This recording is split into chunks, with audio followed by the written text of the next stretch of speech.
Alright, now let's go to the video.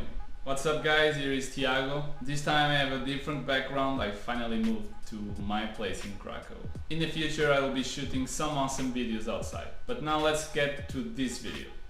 A common mistake that I see most people who stop to work out for a while, let's say 1 year, or people who want to get started in weightlifting, is that they are just focused on getting muscle. I understand guys, we want to get some muscles to look better, we want some girls to look at us and say, that guy looks athletic, and whatever they think, I understand. The thing is, you don't know what you don't know. So pay attention to this video because I will share something very important for those who are not lean and want to focus on muscle gain. By the way girls, this also applies to some of you because even though most of you are focused on losing weight and getting toned and all that, some of you are as well interested in just getting muscle. Let's then get to the point. As I was saying, if you are someone who don't train for 1 year, 6 months, or who are just starting and you are not very lean, here's the reason why you should not focus essentially in building muscle. The reason for that is P ratio. That's it for this video guys, I see you on the next one. I wouldn't leave you like that. So what is P ratio? P ratio means partitioning ratio.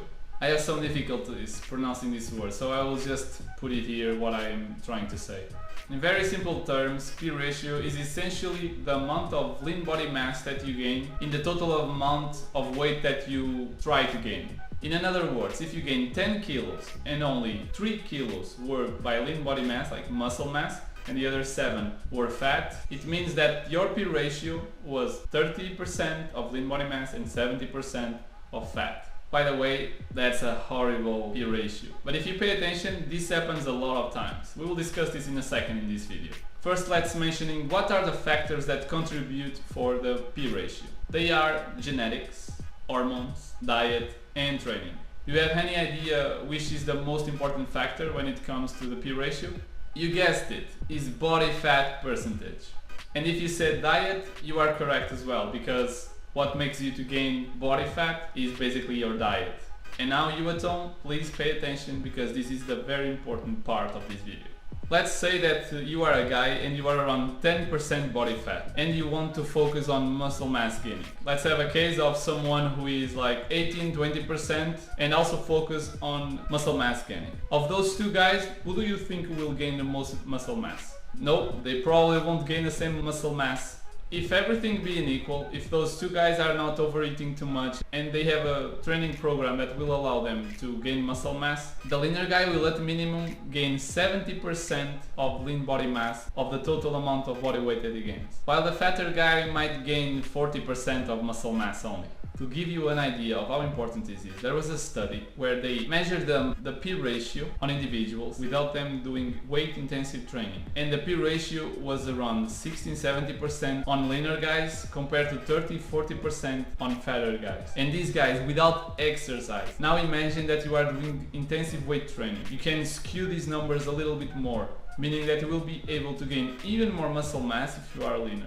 Now we cannot go to extreme points, like for example, you are so lean that you will only gain muscle mass. If someone comes out of a bodybuilding show at around 6% body fat and that person focuses only on muscle mass gaining, you should be aware that at this point your body is only focused on putting body fat. But that's not the point of this video, I just want you to make you aware. For guys who want to focus on gaining muscle mass, you should aim to be, let's say, around 8% and 12% of body fat. For girls that can be between 16 and 21%. If we think a little bit, these numbers make totally sense. If someone is very fat, he probably has like lower testosterone levels compared to a leaner guy, probably has more estrogen, cortisol and less insulin sensitivity and all that stuff.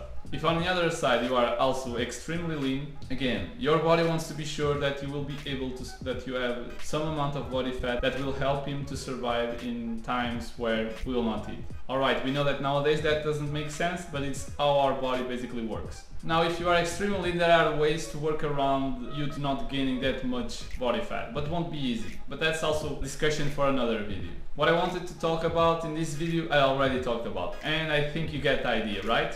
If your goal is to gain muscle mass and you are above 15% of body fat for guys and 24% of body fat for girls, focus on cutting weight.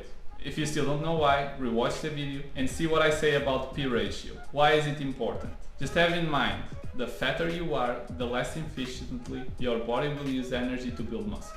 That's it for this video, guys. If you have any questions, please leave it on the comments down below and I will see you guys in the next video. Take care.